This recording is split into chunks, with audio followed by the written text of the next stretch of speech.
Nkulu wa Express Football Club mukwano gw'abangi olwaleero ayanjudde munnakenya Masika Daniel eyeegasse ku kiraabu eno. Kino kiddiridde kapiteni waabwe Vincent Kayizi okwabulira kiraabu eno neyeegatta ku KCCA olunaku olw'eggulo, wabula y'owekitiibwa Nakiwala Kingi ategeezezza nga bwe kikyali ekituuza nti abazannyi bangi bakyegatta ku Express.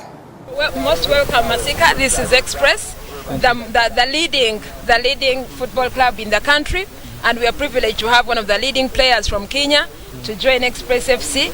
You're most welcome. Express tutandikire ddala n'amaanyi era nga mu coaching department tulinawo coach Waswa Bosa, tulinawo mukulu Gita n'omukulu Kigenyi, n'olwekyo Hassan Waswa, n'olwekyo tuli basanyufu nnyo tinga bwe tubadde tulina amaanyi nga tetulina bwe tuli, tetulina ssente, tetulina bannakiwala, kaakati tutandise. Express ya season eno luli tubaddewo season nga targeting okubeera mu bifo ebina.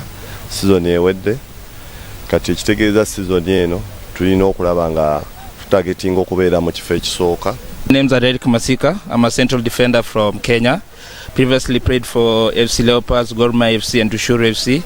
I'm really glad and happy to have joined you people here in Uganda, and I'm looking forward to work with you. I'm looking forward to be under the tutelage of the coach, and I hope we'll have a great season coming ahead. Thank you very much.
This is Kingdom TV.